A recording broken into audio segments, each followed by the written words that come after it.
সত্যি ভাবতেই অবাক লাগে, এতদিন আমি কাউকে মা বলে ডাকতাম আর এখন আমাকেও কেউ মা বলে ডাকে। এই অনুভূতিটা না ভাষায় প্রকাশ করার মতো না। একজন মাই জানে মেয়ে থেকে মা হয়ে ওঠা কতটা কঠিন। হ্যালো এভরিওয়ান, আসসালামু আলাইকুম। কি অবস্থা সবার? সবাই কেমন আছেন? আশা করছি সবাই ভালো আছেন। আলহামদুলিল্লাহ আমরাও কিন্তু বেশ ভালো আছি। গত ভিডিওতে আপনাদের সঙ্গে শেয়ার করেছিলাম যে শপিং মলে গিয়ে কি কি কেনাকাটা করেছি। আজকের ভিডিওতে থাকছে শপিং মল থেকে বের হয়ে রাস্তার ধার দিয়ে হাঁটতে হাঁটতে আরো কি কি কিনলাম এবং কি কি খেলাম, সেই সঙ্গে কি কি কিনেছি সে সবকিছুই আপনাদের সঙ্গে শেয়ার করব। আশা করছি ভিডিওটি শেষ পর্যন্ত দেখবেন।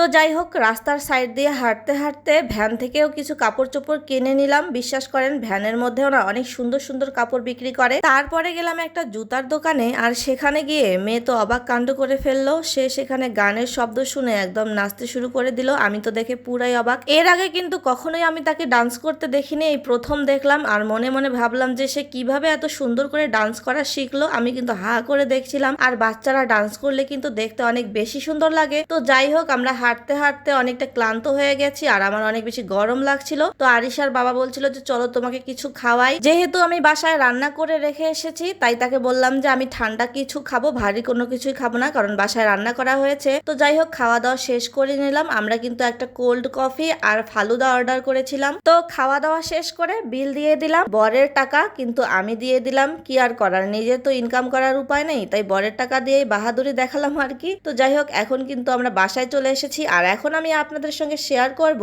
যে মার্কেটে গিয়ে আমরা কি কি কিনলাম। আর আমাকে দেখেন, অল্প কিছু জিনিস কেনাকাটা করে আমি কত বেশি খুশি হয়ে গেছি। আসলে অল্পে সন্তুষ্ট থাকার মাঝে না অনেক বেশি আনন্দ থাকে। আমার মনে হয় কি জানেন, জীবনে সুখে থাকার একমাত্র উপায় হলো অল্পতে সন্তুষ্ট থাকা। জীবনে যত কম চাহিদা থাকবে আপনি ততটাই ভালো থাকতে পারবেন, আর চাহিদার পরিমাণ যত বেশি জীবনে হতাশাও তত বেশি। তো যাই হোক, চলুন দেখে আসি আমি আজ কি কি কেনাকাটা করলাম। তো প্রথমে দেখালাম যে আমি কিছু পাপোশ কিনেছি। আচ্ছা বলেন তো কে কে আমার মতো পাপোশ কিনতে পছন্দ করেন? আমি বাহিরে গেলেই কিন্তু রাস্তার ধার দিয়ে পাপোশের দোকানগুলো আমার চোখে বেশি পড়ে। আর শুরু হয়ে যায় বরের সঙ্গে ঘ্যান ঘ্যানানি, যতক্ষণ কিনে দেবে না ততক্ষণ ছাড়ছি না। আর এই যে দেখেন, বাসায় পরার জন্য দুইটা টপস কিনেছি আর এর সঙ্গে পরার জন্য কয়েকটা সালোয়ারের কাপড় কিনেছি। এগুলো দিয়ে আমি প্লাজো বানিয়ে নেব। আর দুইটা থ্রি পিস কিনেছি। আর হ্যাঁ, এই থ্রি পিস দুইটা কিন্তু আমার জন্মদিনের গিফট। কিছুদিন আগে আমার জন্মদিন ছিল, তখন কিন্তু সে আমাকে শাড়ি কিনে দিতে চেয়েছিল, কিন্তু আমি নেইনি, কারণ শাড়ি অযথা পরেই থাকতো, বাসায় তেমন একটা পরা হয় না। তাই আমি থ্রি পিস নিয়েছি। আর থ্রি পিস দুইটা কিন্তু আমার অনেক বেশি পছন্দ হয়েছে।